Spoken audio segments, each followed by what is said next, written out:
Hey guys, welcome back to HYE's Corporate Channel. And for today's video, we will be talking about this Hikvision Face Recognition Terminal or the Minmoe DS-K1T343. So if you're interested to see what's inside this box and malaman yung mga specifications and features na meron tong device na to, then please keep on watching. But before we start, if you haven't clicked the subscribe button, please consider yourself subscribing and also hit the notification bell so that you will be notified whenever we post another video. So without further ado, let's start the video.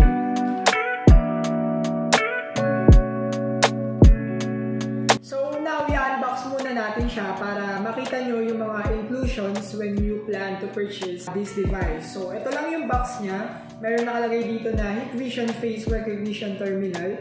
Then dito sa gilid meron siya yung mga features ng device natin. So sabi dito, Deep Learning Face Recognition, 2 megapixel dual lens camera, 4.3-inch LCD touch screen, access control with multiple authentication modes, and available for desktop placement and wall mounted. So, ayun, yung mga quick na features ng device na to. So, i-open na natin siya para makita natin.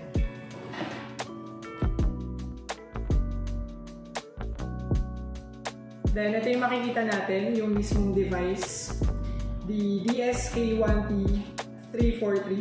So, then, sa loob niya, meron pa siyang isang box. Ito. Power adapter. This is yung bracket. Ayan. Ito is para sa wall. Ayan. Actually, yung dito sa office na ginagamit namin, nakalagay din siya, naka-install din siya sa wall. So, later papakita ko sa inyo yung mismong device na ginagamit namin dito sa office. Then, accessories. Ayan. Then, manual. Quick start guide. Meron siya. And screws for installation. So, kompleto naman siya. Next is another clipper. Ayan. Ito yung isang bracket niya for desktop placement. So, kung gusto niyo siyang nakapatong lang sa table, for example like this, ayan, pwede naman siya. So, there. Ayan yung mga inclusions niya. So, the device itself, the DS-K1T343, power adapter, then bracket for wall mounting, then another bracket for desktop placement, then accessories and papers. Ayan.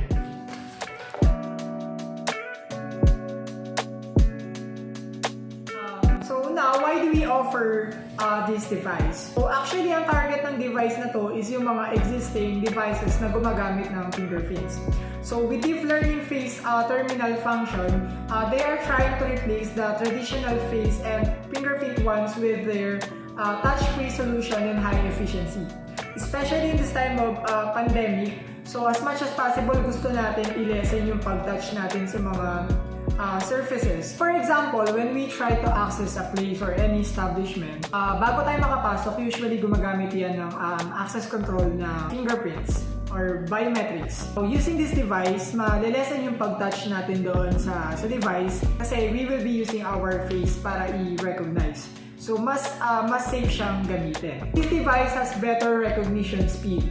So, per user, 0.2 seconds, ganun kabilis yung pag-recognize niya sa face. Then, yung distance niya from the device is 0.3 meter to 1.5 meters. So, kahit na ganun kalayo yung distance mo from the device, is mara-recognize niya pa rin. It has accuracy rate of 99%.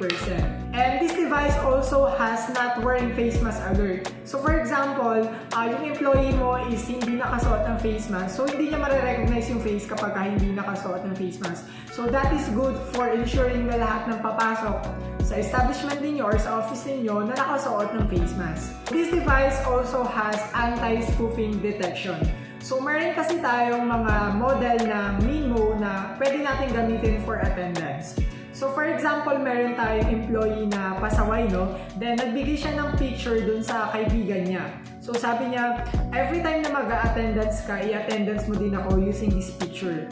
So, with anti-spoofing detection, kahit na i-scan nung kaibigan niya yung picture na binigay niya, hindi yan i-recognize ng device kasi picture siya. It has simple theme or very easy to navigate na user interface. Madali niyo siyang may explore kasi user-friendly yung kanyang user interface. And next, this device has various registration methods. So, pwede tayong mag-register ng mga faces through IVMS or web. Mag-upload tayo ng photos via management software or via web. Then, pwede rin namang through USB or flash drive, i-connect siya dun sa device. Pwede rin local UI or dun sa mismong device kasi pwede siyang mag-take ng picture or ng photo. Then, the last one is yung bago, yung cloud-based attendance solution.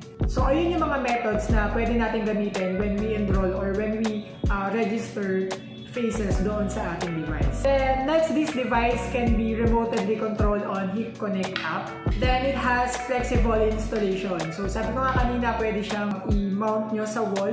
Then, pwede rin naman siyang desktop kasi dalawa yung included na bracket. So, meron kayong option kung ano yung mas prefer ninyong gamitin. Kung desktop ba or pwede rin siyang wall-mounted. Then, surprisingly, this device supports video intercom function. Gagawin nyo lang is i-connect nyo lang siya sa indoor station. Then, for example, hindi naka-enroll yung visitor doon sa device.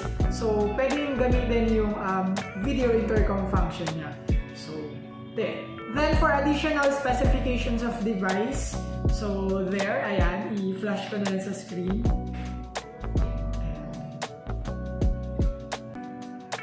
Ayan. So, ayan yung mga specifications pa nung Minmoe DS-K1T343. So, now, ipapakita ko sa inyo yung actual na device na ginagamit namin dito sa office and kung paano ba gumagana itong device na ito. So, face mask. Please wear a face mask. Please wear a face mask. Please wear a face mask. Thank you.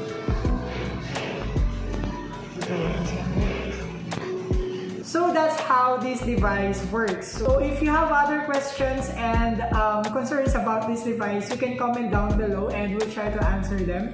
And for those who are interested in this device, you can check the description box kasi nandyan po lahat ng details on where you can purchase this device. So that's it for our today's video. I hope na nagustuhan po ninyo, and if yes, please subscribe to our channel and ring the notification bell so that you will be notified whenever we post another video. So again, thank you so much for watching and we'll see you on our next video. Bye-bye!